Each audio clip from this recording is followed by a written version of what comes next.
Cool. Can you see me okay? Can you hear me okay? I can hear you. Can you hear me? I can hear you just fine. Excellent. Perfect.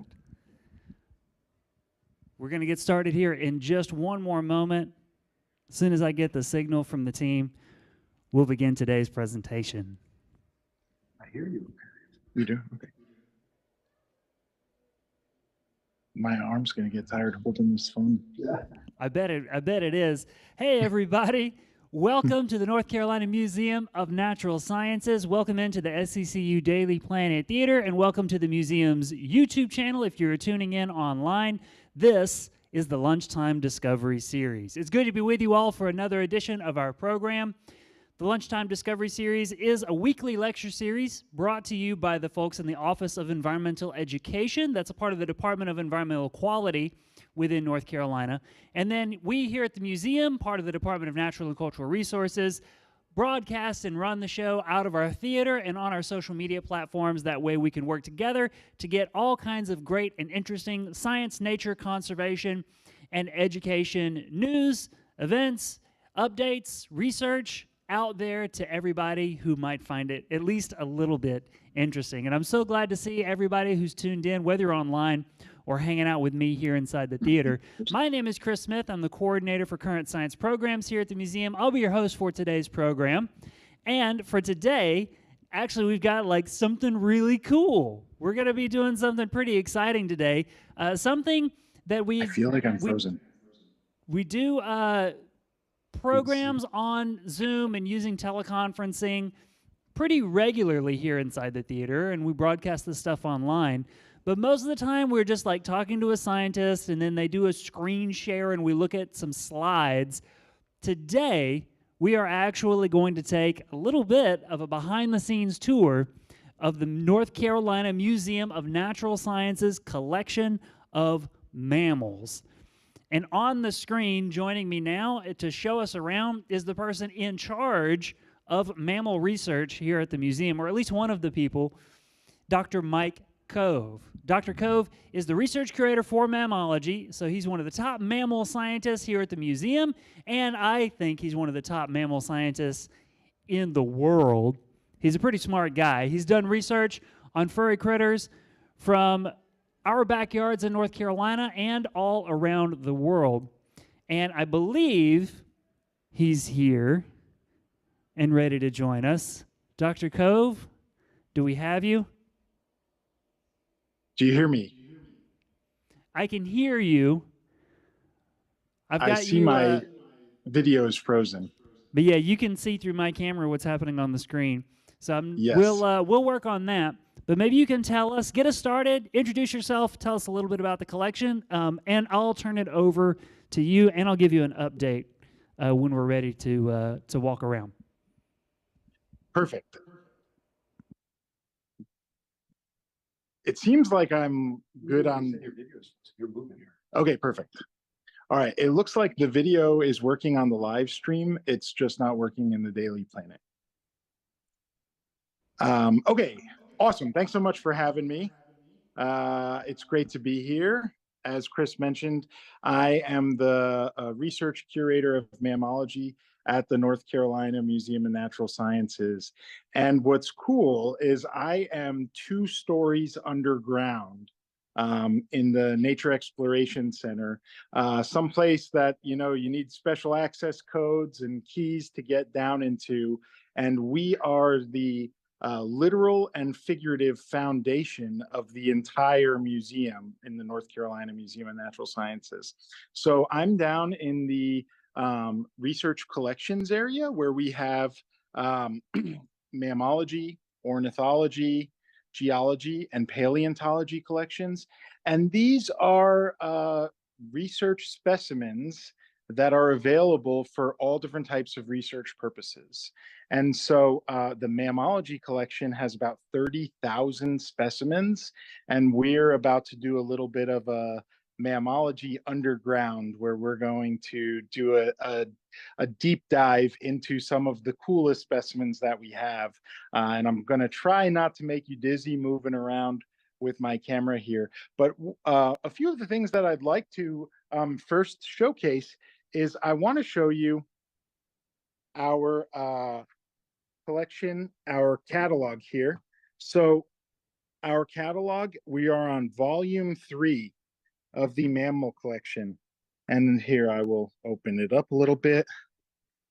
And you can see here that we still put pen to paper in all of our research collections in this indelible ink with fireproof, floodproof catalog, and it's in a fireproof, floodproof safe. And you could see if we zoom in here, you could see here's specimen 20,950. It's a Castor canadensis, a North American beaver that I collected in North Carolina, Johnston County, and Zebulon, close to my home in North Carolina back in 2021. So this is just going to show, this is volume 3. The first catalogs date all the way back to the 1800s. So once they're in the catalog there, then they transition over into this our computer database, where those specimens are available for research purposes and broadly accessible to the public online. Now, the main reason we still keep the catalog and pen to paper is because this file can't accidentally be corrupted or deleted or hacked, and it's really just a neat resource for us to have those 30,000 specimens in here. And you could see that we even have volume 4 just ready to be added into as we grow the collection. And so a lot of what people think about when I talk about the research collection is that we are dealing with I take care of a lot of old stuff, right? Old specimens like this Gemsbach, these African Cape buffalo, this bison, some of these hartebeests. And the reality is I oversee a lot of specimens from all around the world available for research purposes, but we also still continue to grow our collection for research purposes, every day. And so a little bit of what that entails is we prepare specimens. And so I'm going to share some of our specimens in the queue here. So these are all specimens in our holding case. And now these individuals are prepared. And so you can see, I'm going to pick one up. Let's see. They're actually quite light. You can see their tail is nice and rigid. This is a Rattus rattus. This is the house rat or black rat, non-native from Asia. This is a globally distributed pest, right? This is one that gets into our homes, our buildings, agricultural fields. And actually, a lot of the work that I do is related to better understanding their impacts on native rodents that are usually good for our ecosystems and biodiversity, and their roles in disease dynamics, and potentially even tracking things like pandemics and other diseases that are zoonotic, meaning that they can start in animals and transfer over to people. And so when we prepare these specimens, we, again, kind of just basically turn them inside out. And then we stuff them with cotton, put wire in their tails and limbs to keep them firm. And we don't do them in a lifelike pose, right? We do them in a flat pose because we want them to take up as little room as possible, because again, we are a limited space here, and using this space to grow our collection, we want to make sure that we can fit as many specimens in the research collection as possible for research purposes. And so research being everything from where species occur historically and where they might occur now.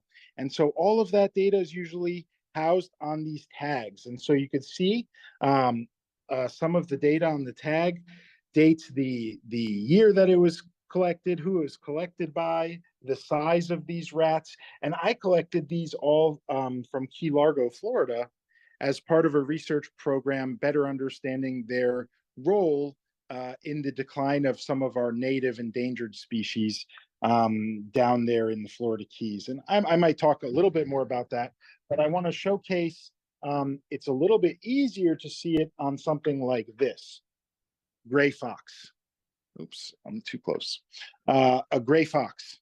So the gray fox here, you could see, this was another one that I picked up on the road. And in the olden days of mammalogy collections and growing research collections, curators and collections managers might have gone out and trapped these foxes or shot them in order to add them to the collection. Nowadays, a lot of what we do, especially with the larger species, is we salvage them in cases where they're in good condition and useful for research. So for example, this gray fox I found, let's see, November 17th, 2022. And it was collected in, again, Johnston County, Zebulon, on NC 96. And so the important thing for all of our specimens is that they have two important data points: a location. Hopefully, in this day and age, most of those locations are based on GPS points. So we have the latitude and longitude, know exactly where they were collected from, and the date. And so we know that that species occurred at that location at that time. And we could, for example, go back in time and look at the distribution of gray foxes or the Rattus rattus, the black rats that I just showed you, and see if possibly they're increasing or decreasing due to habitat changes or disease dynamics or the invasion of things like a potential predator, the coyote that has kind of colonized the eastern United States, might play a role in influencing the distribution of, for example, the gray fox here in our state. And so that is why these specimens are so important, and why we grow our collection is because we never know what these specimens might be used for in the future. And so I like to talk about a few of the research projects that have used some of our specimens more recently. A project that was published out of researchers from the University of Richmond studied the distribution of Borrelia burgdorferi, which is the bacterium that causes Lyme disease in humans. And the host of the ticks that carry that Lyme disease are these white-footed mice. Now, white-footed mice, Paramyscus leucopus, is from a numbers perspective, most likely the most numerous mammal in North Carolina, and probably the most numerous mammal in North America. This is the most abundant rodent around here. It's often sometimes called the deer mouse. The deer mouse is actually a different species, but they can be conflated. But what's neat here about the research that these white-footed mice specimens were used for was researchers were able to take a little tiny ear punch from the ears of these skins and sequence them, dating all the way back to the 60s and 70s and 80s in our collection. And they were able to sequence them to see if there was any evidence of DNA of the Borrelia burgdorferi, the Lyme disease bacteria, in those specimens collected 30, 40 years ago. And they were able to actually track when the disease got to North Carolina and Virginia prior to it showing up in humans. So this is really cool, powerful stuff that, you know, folks like Charles Darwin might not have even realized we would be able to do someday. Here's just to showcase the difference in those species. Here, these three are those white-footed mice, right? The most common mammal in North Carolina, the most numerous anyway. And now here on the other side are three mus musculus. This is the house mouse. This is a non-native species introduced from Europe, and they have a global distribution, right? They actually live on all 7 continents. Mus musculus even occurs in some of the research stations in Antarctica. They occur everywhere. So this is one of our pest species that we're constantly trying to manage and get rid of. Catch, especially this time of year, might be getting into our homes and our pantries. Whereas this, the white-footed mouse, is more localized and distributed in forest patches and fields, and not necessarily entering our homes. They might get into our garage here and there, but you could see that there's actually quite a contrasting difference, where the Parameskius, the white-footed mice, have nice big ears and big eyes and a shorter tail compared to their body, and they have this beautiful white coloration, right? This bicoloration that makes them unique compared to the mus musculus has a much more drab coloration underneath and a much longer tail. Now, speaking of tail lengths, here's a few short-tailed shrews, mostly collected from North Carolina. Now, short-tailed shrews are cool because short-tailed shrews are we have 2 species in North Carolina, short-tailed shrews. And short-tailed shrews are our only venomous mammal in North Carolina. They have venom glands in the backs of their jaws. They don't have fangs that they inject the venom with, like things like venomous snakes and vipers might have. But what they do have is when they press down on and biting into some big prey that they're trying to subjugate, maybe a toad or a bullfrog, huge worms, and even snakes, they can kind of compress that venom gland, and a little bit of it is released. And by chewing their teeth, they're able to release some of that venom, and it helps them break down and digest some of that prey, but also makes them easier to subjugate because of the venom toxicity. Now here's a mole collected recently. This is a red bat, one of our tree roosting bats in North Carolina. And then this is a really cool. This is really unique. I wish I had audio where I could hear you all and allow you a chance to guess what this species is, this specimen. But this is the world's smallest carnivore. This is the least weasel, Mustela nivalis. This is the world's smallest carnivore. And don't let its size confuse you or trick you. This is a voracious little predator. This one was collected in Burnsville, North Carolina, and that's actually about the furthest extent of their distribution in North Carolina. Their distribution runs along the southern Appalachian Mountains, is the end of their range, but they do have a broader distribution throughout further north in North America and even in parts of Eurasia. And this is again a voracious predator. Even at this small of size, they're consuming things like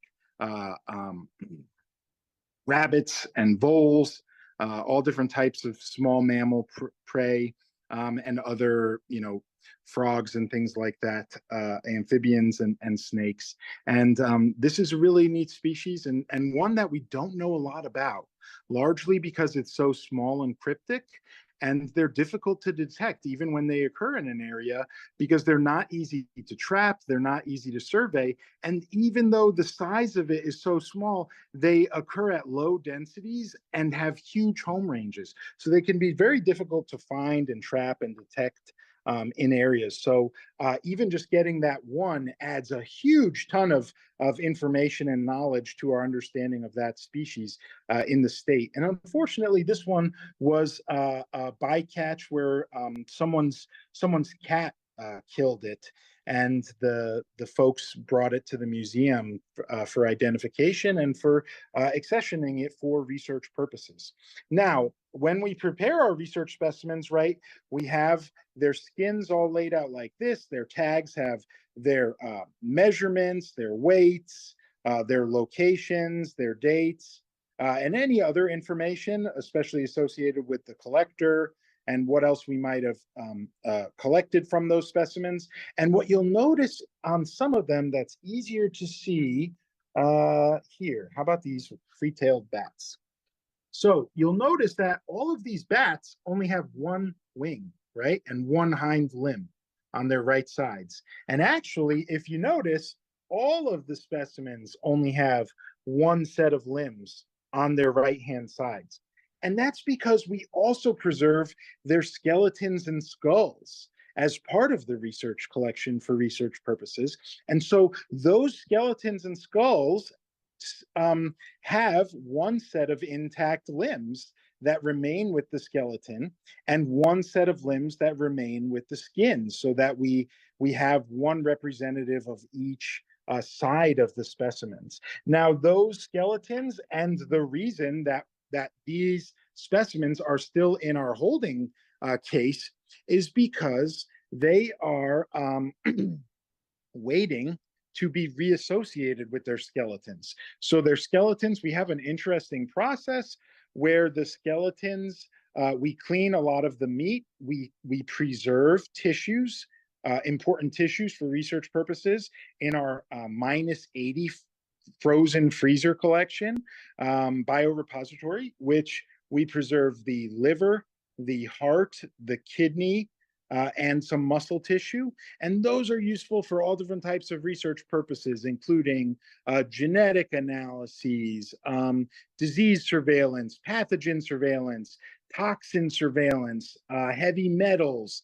We could use them for other questions like considering what species eats, using stable isotopes, things like that.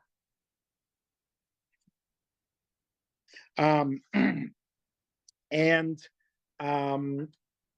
then we have, so once we have the skins prepared and the skeletons, we clean as much meat off of them as we can, then we bring them over into our dermestid beetle colony. Now, the dermestid beetles will, they're larvae. You could actually see them if you're with us in the Daily Planet today.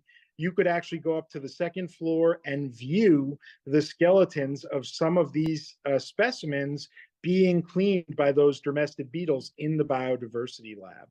And actually, another shout out here is, as part of our mammalogy research, we do have typically on Sundays, sometimes during the week and Saturdays, we have researchers from our mammalogy unit that will prepare specimens on display in the biodiversity lab. So you could actually see the whole process of them being prepared for the research collection. So now I showed you a lot of the little stuff. Remember that mammals are some of the most diverse morphologies around the world. And so we do have some of the largest species ever to exist on the planet in our collection. And so we do have representatives of all the great whales. I'm going to talk a little bit about some of the whales in our cetacean collection, the great whales. But first, I'm going to show you this. This is a skull of an animal where the legend of the Cyclops stems from. The Cyclops was a one-eyed giant monster in Greek and Roman mythology. And what we have learned where this legend comes from is that this is the skull of a African elephant. So the African elephant, this is actually their nostrils and their where their trunk comes in, and it looks like a giant orbit, like it would be one eye. Where the reality is that the eyes are on the side of their face right here. So we have specimens even representing African elephants, particularly from the North Carolina Zoo in our collection for research purposes. Now, some of those whales. This is the North Atlantic right whale.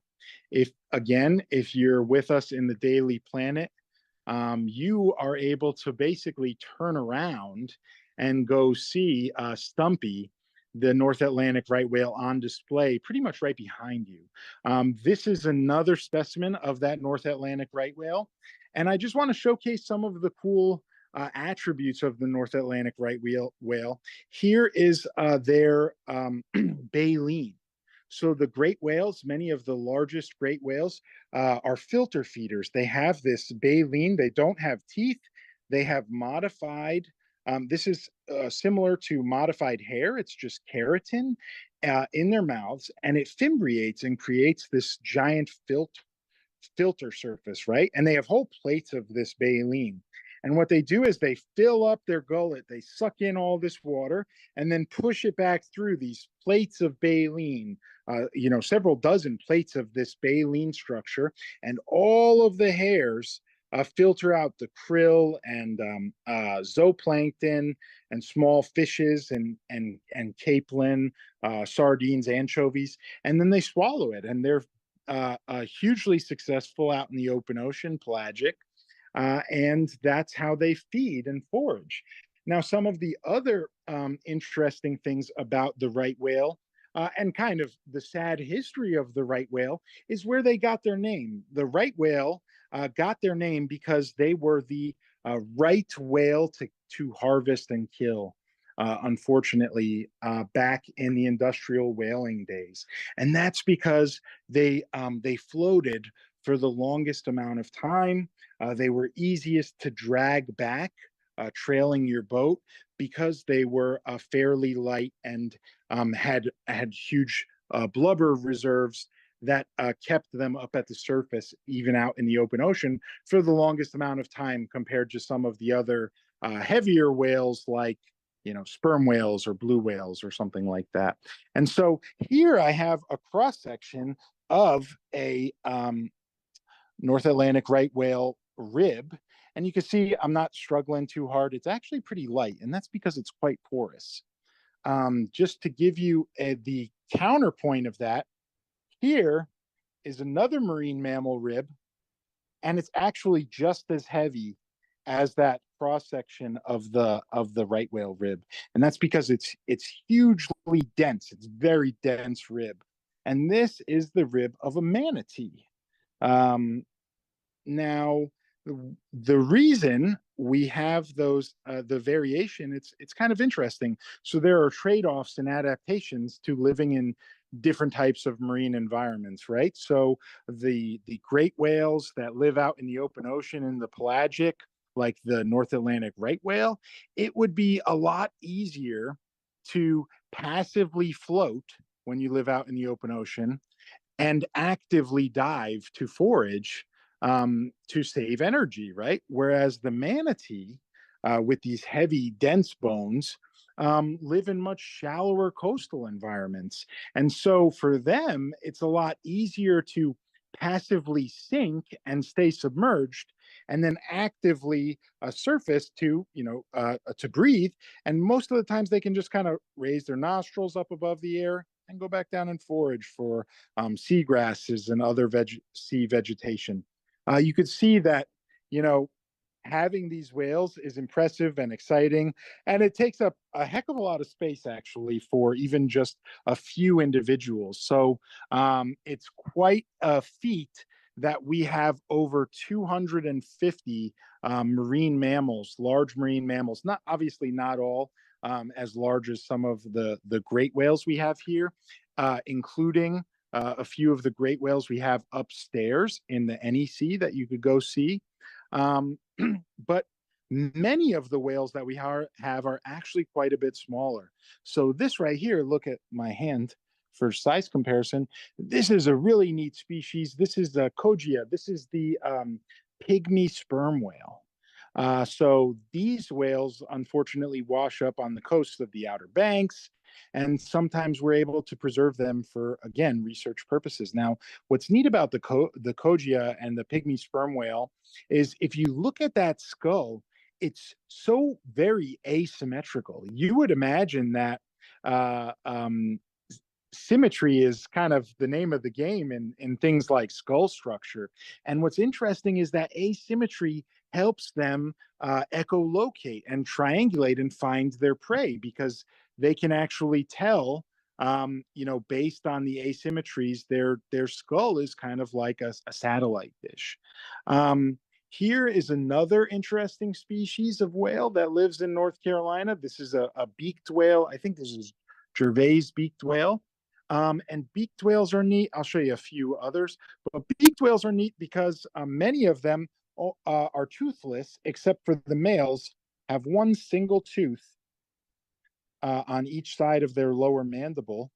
And it's hypothesized that those are usually used for fighting, whereas and competing for females. Whereas the female, here's a female skull. You can see the lower mandible has no tooth there. Okay, so we're going to keep cruising along here. I will showcase a few more. Maybe another whale, an important whale here. This is Trouble. This is part of Trouble the whale. Trouble the whale is our sperm whale that's on exhibit in the NEC, and it is Trouble washed up in Wrightsville Beach in 1928.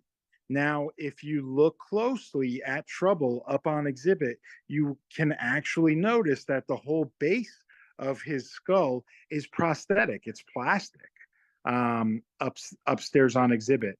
Now, this is the true real base of Trouble's skull. And when I tell people that this is the base of Trouble's skull, they often say, wow, look at the size of that brain case. They must have the largest brain on the planet. And that's true. Sperm whales do have the largest brain of any animals on the planet. But this is not the brain case. This is where their spermaceti and melon sits on top of their rostrum, and they use that for echolocating, foraging, finding food, and various other physiological feats that we're not even sure we totally understand what the spermaceti and melon is used for in sperm whales. But what's fascinating is here, we'll come back to the back of the skull. We'll look here. This is the foramen magnum. This is the hole at the base of your brain case. All mammals have this, right? And I can reach my hand in there, and you can see that Trouble's brain, the largest brain of any animal on the planet, is only a little bit bigger than a basketball, even though the size of that skull is so impressive. So please take a look next time you pass by Trouble upstairs in the NEC. You'll notice that his skull is prosthetic there, the base of that skull. So pretty cool stuff.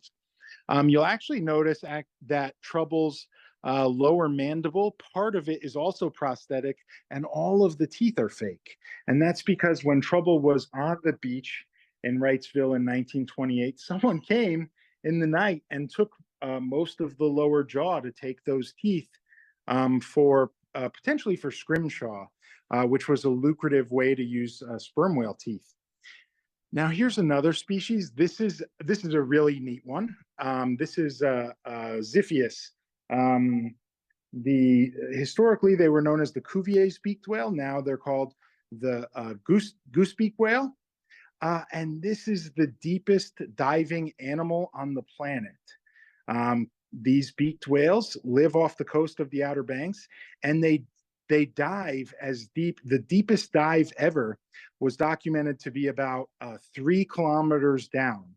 Now, 3 kilometers that's about 2 miles deep, and it took a little over 3 hours to dive that far down and to come back up.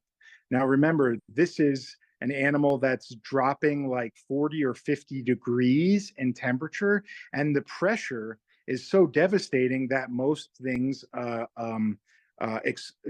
break down and implode at those densities and at those pressures. So it's unclear all of the cool adaptations of this whale to dive that deep.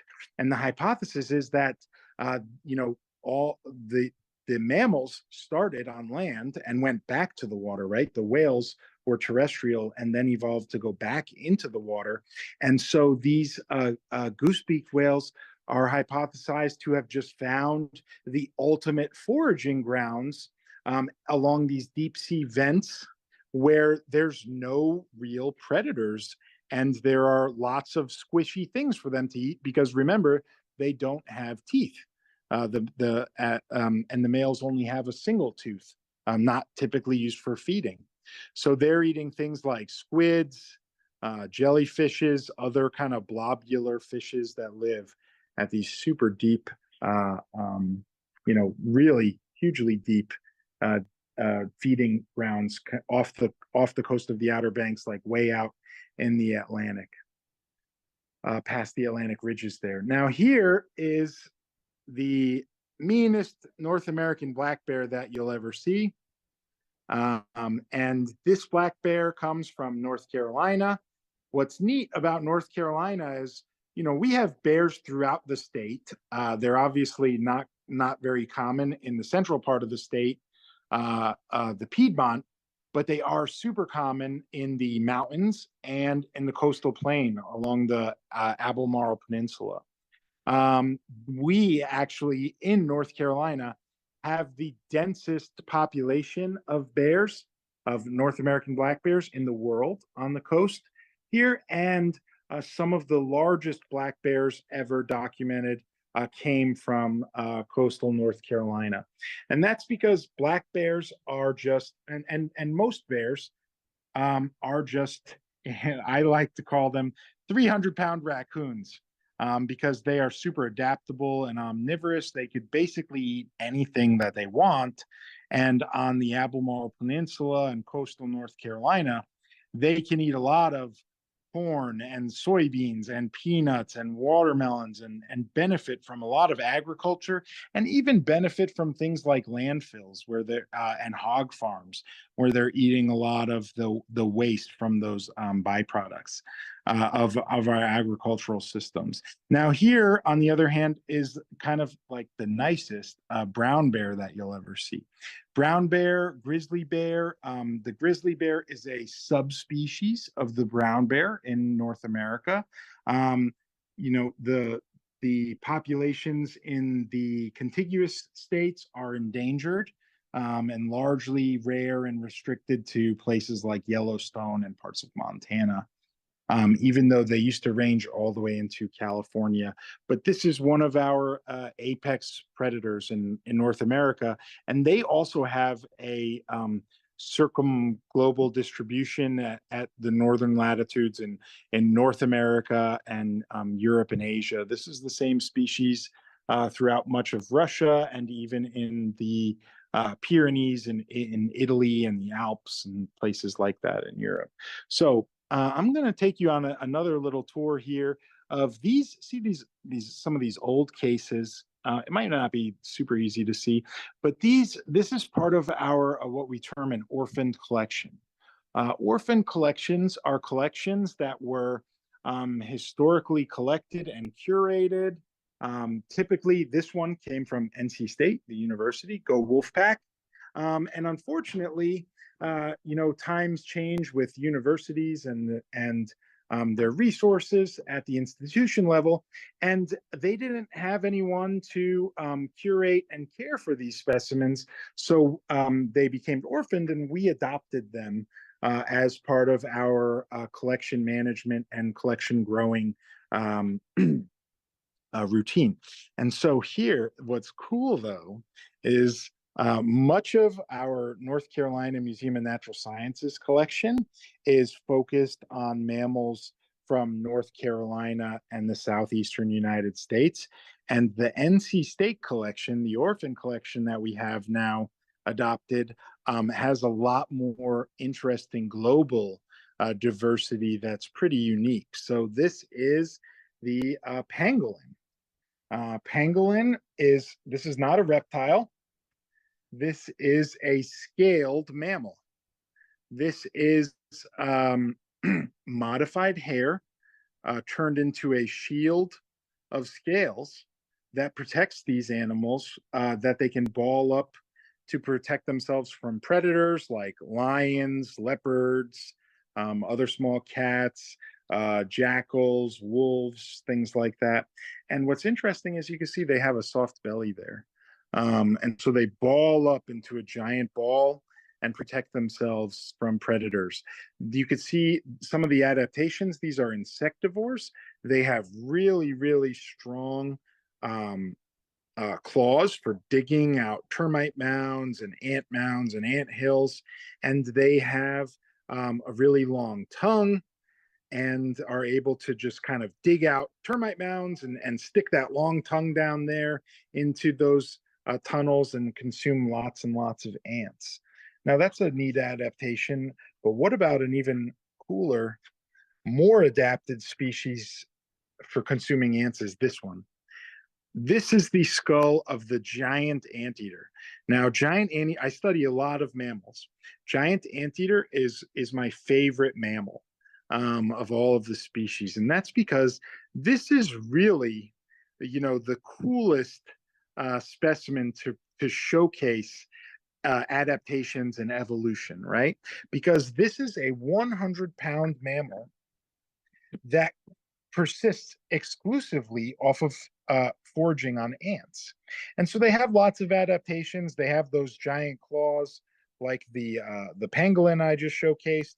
They have a long snout, long tongue, a super sticky tongue, reduced eyes, because remember, if you're eating ants and termites, that means your prey can sting and bite you. They have very, very dense hair on their rostrum to protect them from the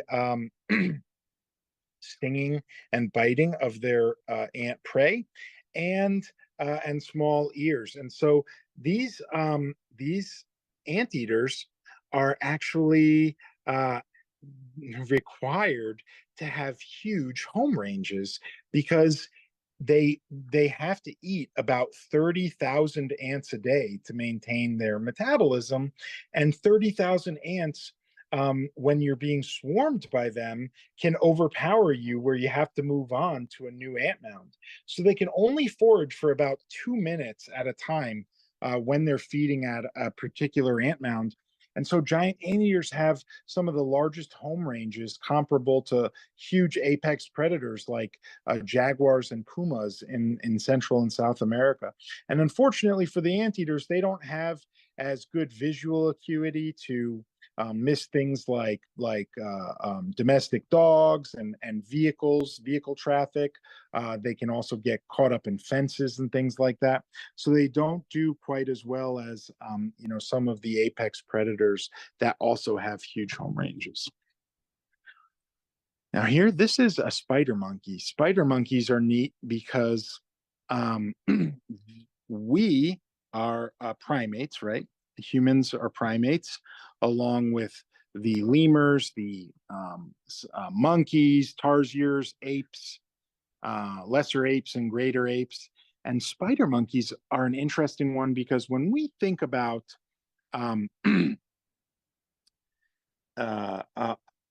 primates and one of the coolest adaptations we think about that opposable thumb that we have, right? And what I like to do is show how long those digits are on this spider monkey and try to have you find his thumb. And the issue is that spider monkeys don't have a thumb. They only have 4 digits. And that's because they secondarily lost that thumb because their mode of movement and traversing the forest is through a term called brachiation. Now, brachiation is where they use those giant long fingers as hooks and they swing fast through the trees. Now, if you're swinging fast through the trees, a thumb gets in the way a lot. And so they secondarily lost that thumb entirely to help them speedily swing through the trees. They also have a cool prehensile tail, and they do have a gripping digit like a thumb on their hind limbs to help them climb and adjust themselves throughout the trees. Now, this is a unique species. This is called a coligo, sometimes called a gliding lemur. or flying lemur.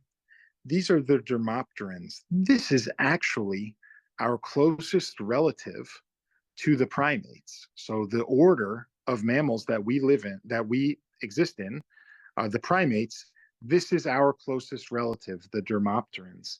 And this particular specimen is from the Philippines from the 60s.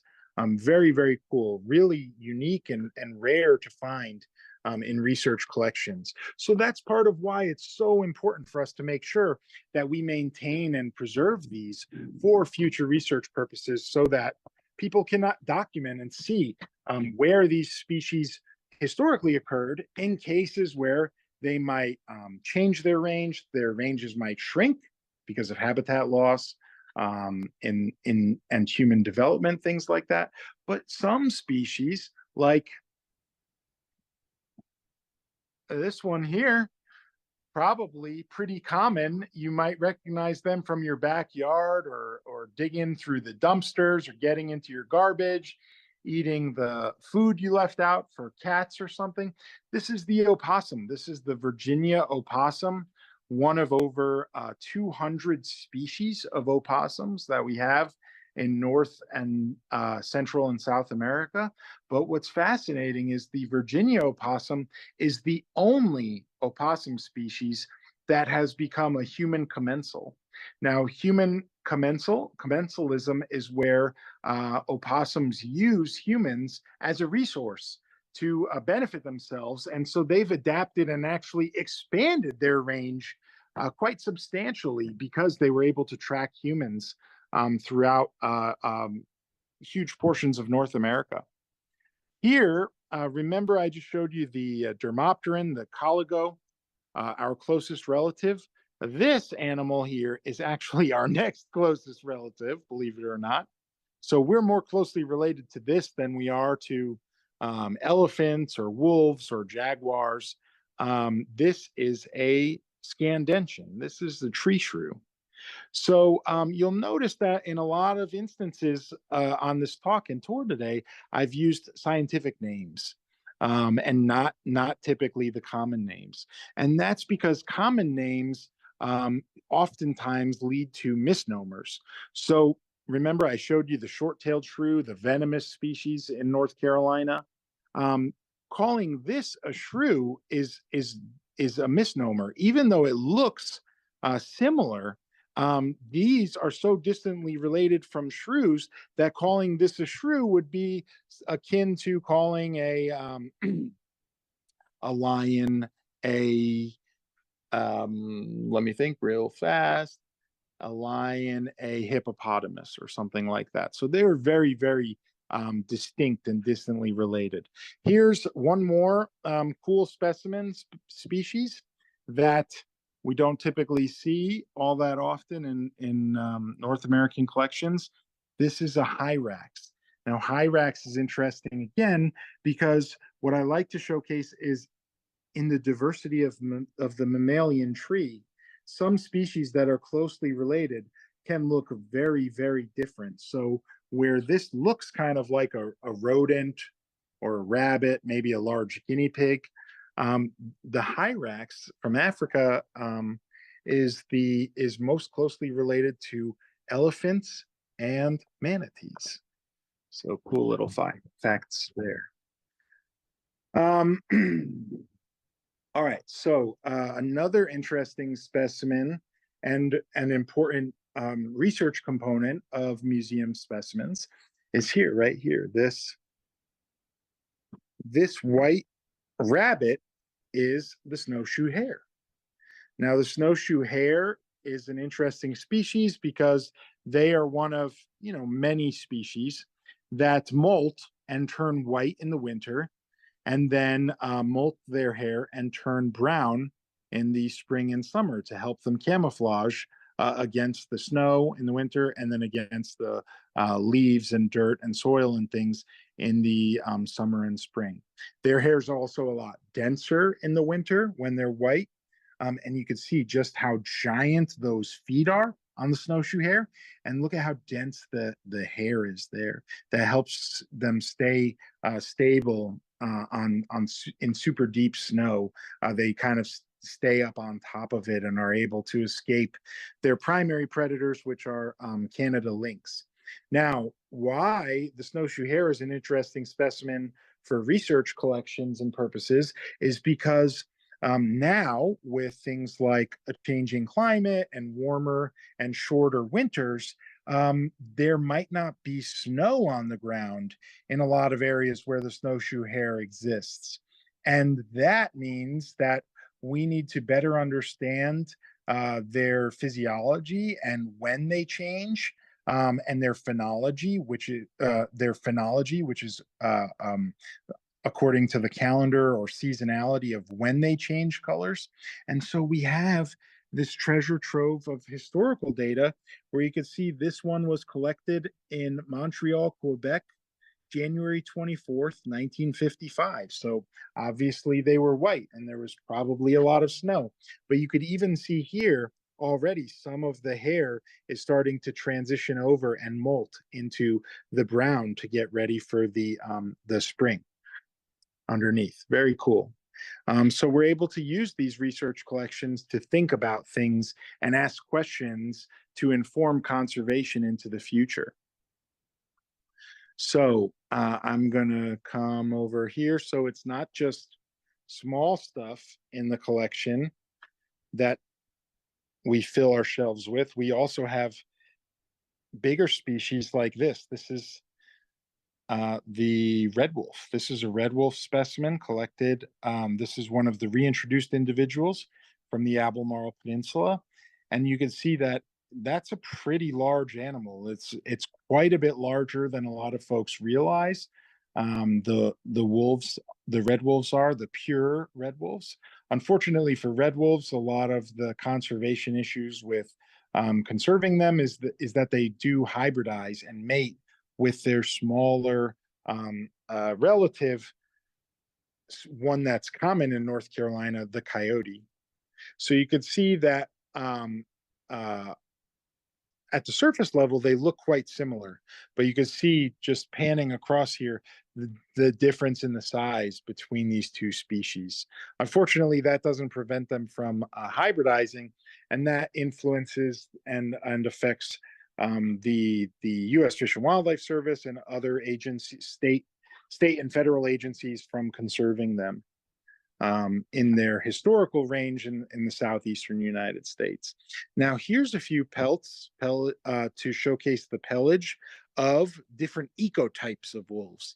Ecotypes are the different morphs of a single species that occur across their range. So here's kind of the classic gray wolf that you might see in open savannas like Yellowstone, the northern Great Plains. Here is the tundra wolf or Arctic wolf that occurs way further north, and they have a lot more white to help them camouflage in with a lot more dense snow and less tree cover. And then here, this is the timber wolf. So the timber wolf has a lot more black in their pelage. And what's neat and it has been learned through studying museum specimens is that black pelage, when you think about our dogs that we keep as pets, many different species, or sorry, not species, it's all one species. Many of our dog breeds have black in them, right? And black coloration and the pigment in dogs and some other domestic animals is associated with a calmer temperament. And what the genomic work has showed us is that the black pelage patterns in the timber wolves in kind of northern Minnesota and the upper Great Plains was captured from hybridizing and mating with some of the first dogs that came with indigenous humans over Beringia through Russia into Alaska and coming down and colonizing North America. So they brought dogs with them, 10, 15,000 years ago.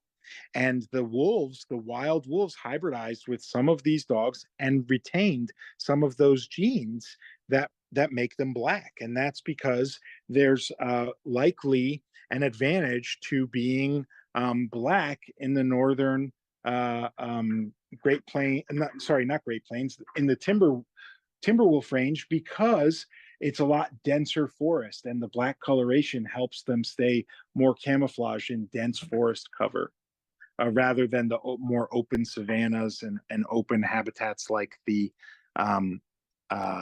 Yellowstone or Great Plains. Remember, I showed you the pangolin. The pangolin had that suit of armor. The modified hair that turned into scales. Some folks sometimes think that's an armadillo. So that's why I'm showing this is an armadillo, and you can see the head morphology and the claws and everything are pretty similar. They still have a body shield, a long tail, and they can ball up. But what's interesting is, look at this. This is not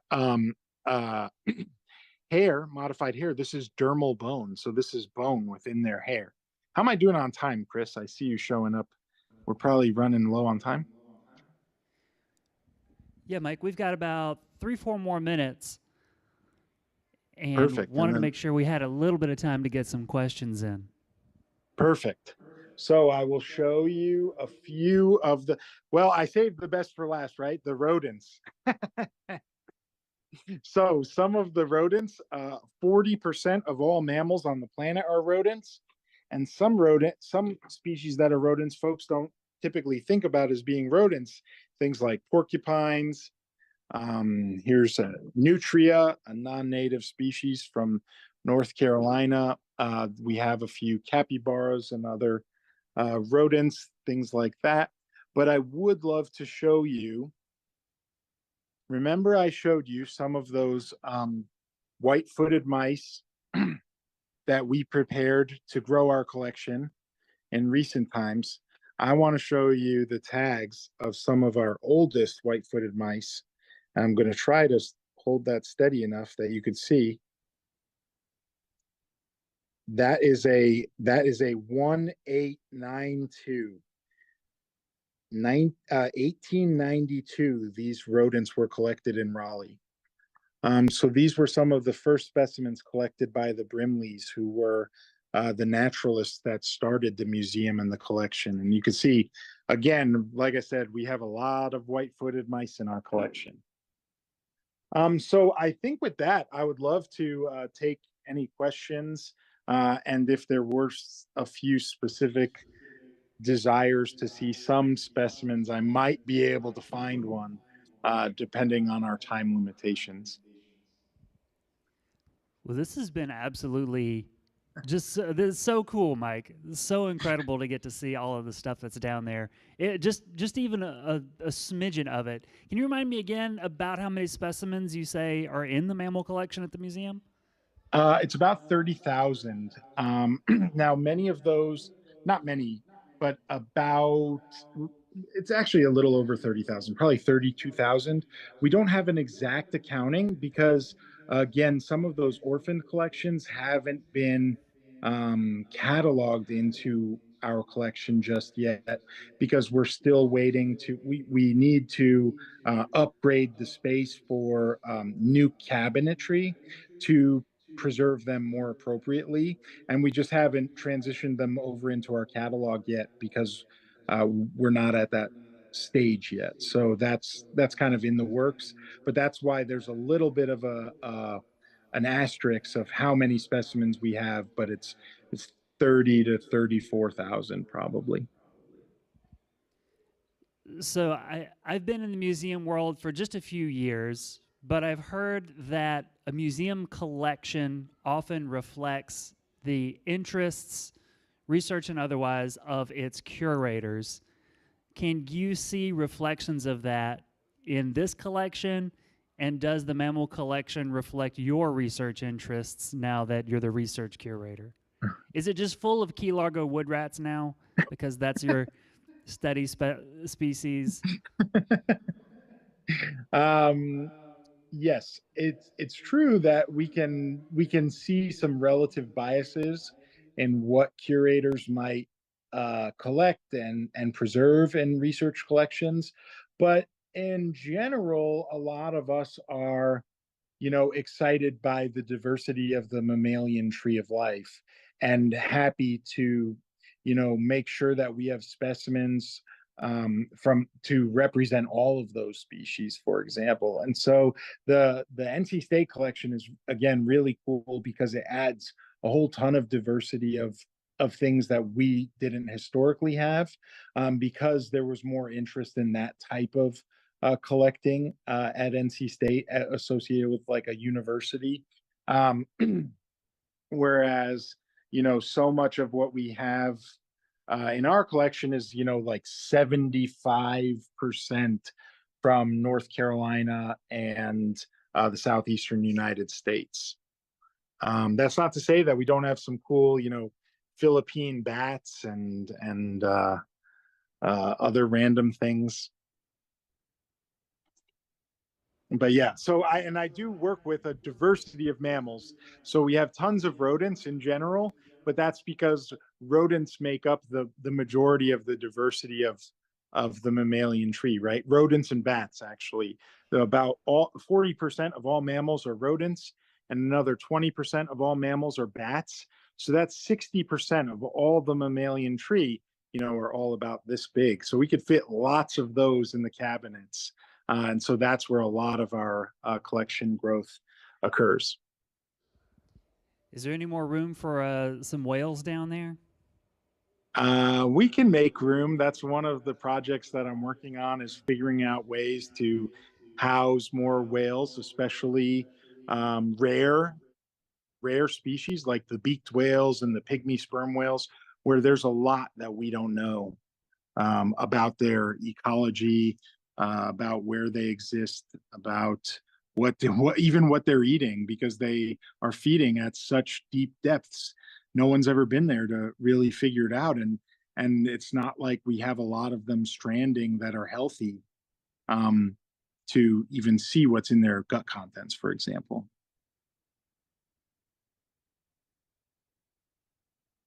And as somebody like walking around the museum might notice, there's a lot of specimens in the museum that are on display, and they're posed in these lifelike positions and lifelike body shapes.